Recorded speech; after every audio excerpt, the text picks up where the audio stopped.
Olá, boa tarde para você. O plenário do Supremo Tribunal Federal reduz a pena do senador Ivo Cassol e substitui a prisão por multa e prestação de serviços à comunidade.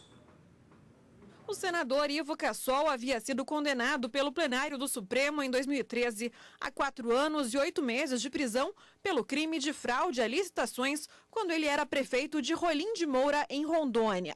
Nessa quinta-feira, os ministros decidiram diminuir a pena para 4 anos de detenção e substituir por prestação de serviços à comunidade e pagamento de multa. Eu conheço dos embargos de declaração e os acolho em parte, para os fins de substituição, reduzir a pena do embargante a 4 anos de detenção em regime aberto, que substitui por uma pena restritiva de direitos. Como 5 ministros votaram para manter a pena de prisão e 5 votaram pela substituição, prevaleceu o entendimento mais favorável ao réu. Em caso de ação penal, havendo empate, sem que haja possibilidade de solução do impasse por força de impedimento, o empate é favorável ao réu. Me parece que esse é um princípio geral de direito penal em caso de empate. Ainda durante a sessão, os ministros começaram a analisar recursos contra a decisão do ministro Edson Fachin, que depois que a Câmara barrou denúncia contra o presidente Michel Temer, desmembrou o processo com relação a acusados que não têm prerrogativa de foro no Supremo.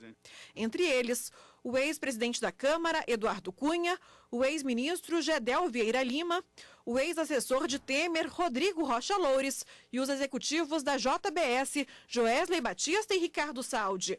O relator, ministro Edson Fachin, votou para manter o desmembramento. Não se verifica qualquer prejuízo no desdobramento dos autos em relação aos não detentores de foro por prerrogativa de função nesse Supremo, sendo incorreto, com todas as vezes, afirmar que tal medida representaria a responsabilização indireta do presidente da República e dos ministros de Estado, em relação aos quais a denúncia se encontra suspensa por decisão da Câmara dos Deputados. O julgamento vai ser retomado na próxima terça-feira.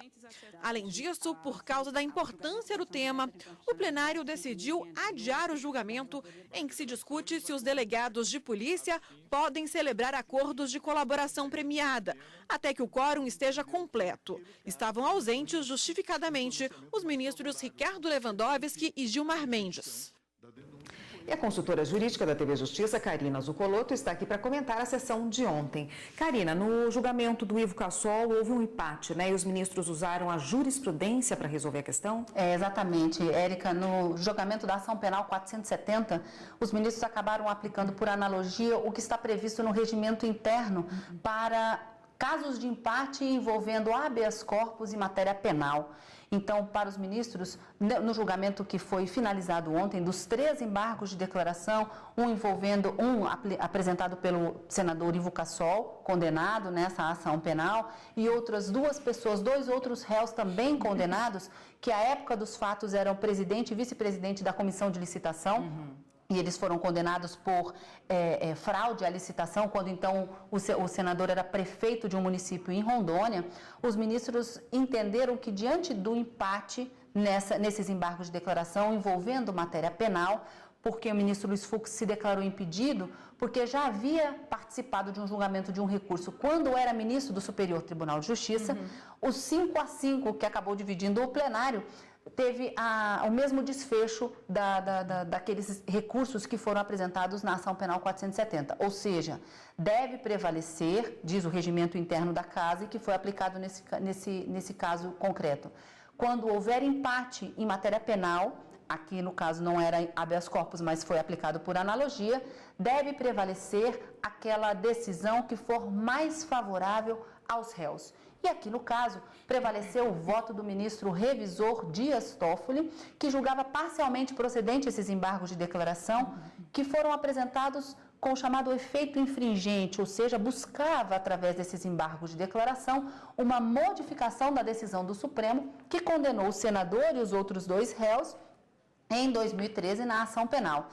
O ministro Dias Toffoli, no seu voto, e que foi acompanhado pelos outros 4 e acabou formando esses 5 que ficaram prevalentes na decisão da Corte na sessão plenária de ontem, e determinou um recálculo na dosimetria da pena, ou seja, reduzindo a pena que a princípio tinha sido aplicada de 4 anos, 8 meses de detenção para ser cumprido no regime semiaberto, ele determinou que a pena seria de 4 anos para cumprir no regime aberto e também manteve a multa que havia sido aplicada. Mas, em razão dessa pena, ele converteu a pena privativa de liberdade em restritiva de direitos para a prestação de serviços à comunidade. Então, esse foi o voto que foi prevalente, era o voto mais favorável, uma vez que a ministra Carmen Lúcia, relatora desses embargos de declaração e da ação penal, julgava esses recursos totalmente improcedentes, incabíveis, entendendo que não havia qualquer contradição, obscuridade, nem omissão,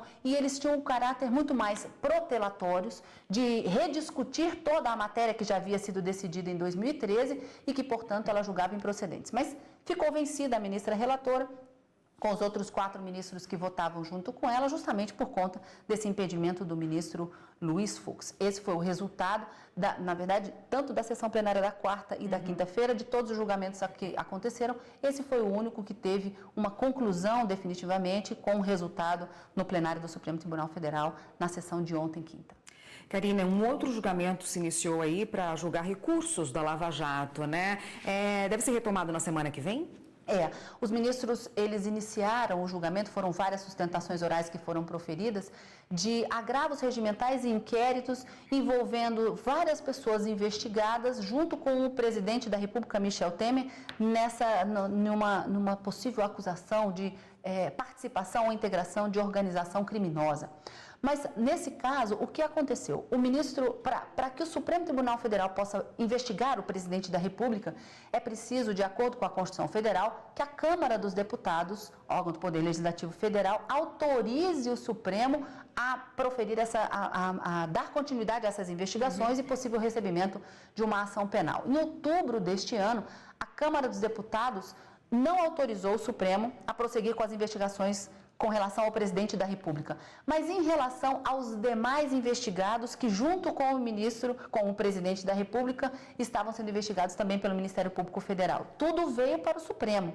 E para os demais investigados, não há necessidade de autorização da Câmara dos Deputados. E, em razão disso, o ministro Edson Fachin, relator desses recursos e dessa investigação, determinou o desmembramento das investigações, porque esses outros investigados, como não têm prerrogativa de foro, não podem ser julgados em única instância aqui no Supremo, determinou que os autos fossem baixados para a primeira instância da Justiça Federal. E contra essa decisão, vieram os agravos regimentais, argumentando, dentre outras circunstâncias, que o processo deveria ser mantido aqui no Supremo por alguns dos investigados, ou que o processo não deveria ser encaminhado, essas investigações não deveriam ser encaminhadas para a Justiça Federal de Curitiba, mas sim para a Justiça Federal de Brasília.